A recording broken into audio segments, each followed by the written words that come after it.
ప్రమాదంలో న్యాయ వ్యవస్థ, రాజకీయ ఒత్తిళ్ల నుంచి కాపాడుకోవాలి, నిరాధార ఆరోపణలతో ప్రతిష్ట దెబ్బతీసే ప్రయత్నాలు, సిజేఐకి 600 మంది న్యాయవాదులు లేఖ. 600 మంది న్యాయవాదులు మరి లెటర్ రాసిరట. ఏమని రాసిరో ఒకసారి చూద్దాం. ప్రమాదంలో న్యాయ వ్యవస్థ ఉంది. ప్రమాదంలో గుర్తుపెట్టుకునే విషయం. ఎందుకు ప్రమాదంలో ఉంది అని అంటే బీజేపీ అధికారంలోకి వచ్చినప్పటి నుండి ప్రమాదంలో ఉంది. ఇదే విషయం. రాజకీయ ఒత్తిళ్ల నుంచి కాపాడుకోవాలి, నిరాధార ఆరోపణలతో ప్రతిష్ట దెబ్బతీసే ప్రయత్నాలు జరుగుతున్నాయి. సిజేఐకి 600 మంది న్యాయవాదుల లేఖ. న్యాయ వ్యవస్థ సమగ్రతకు ప్రమాదం వాటిల్లుతుందని, రాజకీయ ఒత్తిళ్ల నుంచి దానిని కాపాడుకోవాల్సిన అవసరం ఏర్పడిందని పలువురు న్యాయవాదులు ఆవేదన వ్యక్తం చేశారు. ఈ మేరకు సీనియర్ న్యాయవాది Harish Salve, bar council of India chairman Manoj Kumar మిశ్రాతో సహా 600 మందికి పైగా న్యాయవాదులు సిజేఐ జస్టిస్ చంద్రచూడ్కు లేఖ రాశారు. నిరాధార ఆరోపణలు, రాజకీయ ఎజెండాలతో న్యాయ వ్యవస్థ ప్రతిష్టను దెబ్బతీసే ప్రయత్నాలు జరుగుతున్నాయని లేఖలో పేర్కొన్నారు. అవినీతి ఆరోపణలు ఎదుర్కొంటున్న రాజకీయ నాయకుల కేసుల్లో ఇవి స్పష్టంగా కనిపిస్తున్నాయని వెల్లడించారు. న్యాయ వ్యవస్థను అప్రతిష్ట పాలు చేసే ప్రయత్నాలను కలిసికట్టుగా ఎదుర్కోవాలని సూచించారు. న్యాయ వ్యవస్థ పనితీరును తప్పుపట్టేందుకు అనేక కథనాలు రూపొందిస్తున్నారు. వీటి వల్ల న్యాయ వ్యవస్థపై ప్రజలు విశ్వాసాన్ని కోల్పోయే అవకాశం ఉంది. ప్రజలు కోర్టుల పక్షాన నిలబడాలని నమ్ముతున్నాం. ఇటువంటి పరిస్థితుల్లో న్యాయవాదులు తమ గళాన్ని పెంచాలి. కోర్టులు ప్రజాస్వామ్యానికి మూల స్తంభాలుగా ఉండేలా చూడాలి. రాజకీయ నాయకులు ఎవరైనా అవినీతికి పాల్పడ్డారని ఆరోపించడం, కోర్టులో వారిని సమర్థించడం వింతగా ఉంది.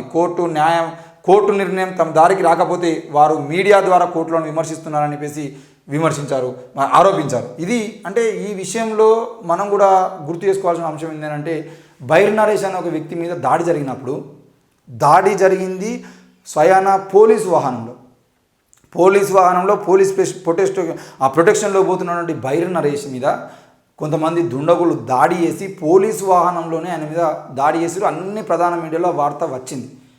అటెంప్ట్ మర్డర్ కేసు పెట్టాల్సినటువంటి పరిస్థితిలో వాళ్ళ మీద కేసులు నమోదు చేయకుండా పోలీసుల మీద దాడి చేసి, పోలీసు వాహనం మీద దాడి చేసి, పోలీసు వాహనంలో పోలీసుల రక్షణలో పోతున్నటువంటి వ్యక్తుల మీద దాడి చేసేది ఉంటే ప్రభుత్వం అక్కడ ఉన్నటువంటి హన్మకొండ కోర్టు 24 గంటలలో వాళ్ళకి బెయిలిచ్చింది.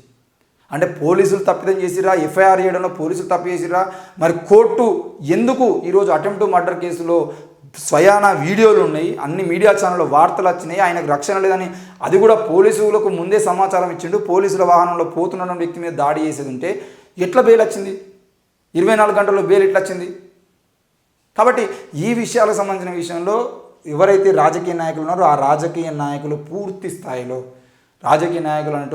స్థాయిలో కోర్టుల్లో న్యాయాన్ని కూడా ఈరోజు కొనగలుగుతున్నారు. దాంతోపాటు వాళ్ళ ఒత్తిళ్ల వల్ల తీర్పులు కూడా ఇప్పించుకోగలుగుతున్నారు అనే విషయం ఏదైతే ఉందో దీని మీద మీరు ఒక నిర్ణయం తీసుకొని తప్పకుండా రానున్న రోజుల్లో కోర్టులో ఇలాంటివి జరగకుండా ఒక ఆర్డినెన్స్ జారీ చేయాలి. అవసరమైతే మీరు ఒక నిర్ణయం తీసుకోవాలని చీఫ్ జస్టిస్ ఆఫ్ ఇండియా ఎవరైతే ఉన్నారో చంద్రచూడ్కి వీళ్ళందరూ 600 మంది న్యాయవాదులు లెటర్ రాశారు. మరి న్యాయవాదుల లెటర్కి ఒక విలువ ఉండదా? రానున్న రోజుల్లో ఏ విధంగా వీళ్ళు ముందుకు పోతారు? మరి నిజంగానే 600 మంది న్యాయవాదులు చెప్తున్నట్టుగా అది సుప్రీంకోర్టు బార్ అసోసియేషన్ మెంబర్స్ ఉన్నారు, అందులో అది Delhi high court bar association members ఉన్నారు, దేశంలోని వివిధ గొప్ప లీడర్లు, గొప్ప న్యాయవాదులు ఉన్నటువంటి వాళ్ళందరూ కూడా రాసిన లెటర్. ఇంకా రాయాల్సి సంతకాల స్వీకరణ చేసేది అంటే దాదాపు దేశవ్యాప్తంగా వేలాది మంది సంతకం పెట్టడానికి ప్రయత్నాలు కూడా జరుగుతాయి. మరి ఈ విషయంలో సిజేఐ ఏం చెప్పబోతున్నాడు? ఎందుకనంటే దేశవ్యాప్తంగా అదే జరుగుతుంది. బీజేపీకి సంబంధించినటువంటి ఒక వ్యక్తి ఎమ్మెల్యే ఆడపిల్ల మీద అత్యాచారం చేసి జైలుకు పోయి బయటకు వచ్చేది ఉంటే ఆ జైలు దగ్గర నుండి మొత్తం నియోజకవర్గం మొత్తం ఆయనకు ర్యాలీలు తీసి ఆయనకు సన్మానాలు చేసి స్వీట్లు తినిపించుకొని సంబరాలు జరుపుకున్న పరిస్థితుల్లో ఈ దేశం ఉంది అని అంటే న్యాయ వ్యవస్థ ఎంత దిగజారిపోతుందన్న విషయం కూడా అర్థం చేసుకోవాలి. ఈరోజు దేశవ్యాప్తంగా లక్షల కోట్ల రూపాయలు అవినీతి చేసి ఈ దేశాన్ని వదిలేసి వెళ్ళిపోతున్న వాళ్ళ మీద కేసులు లేవు.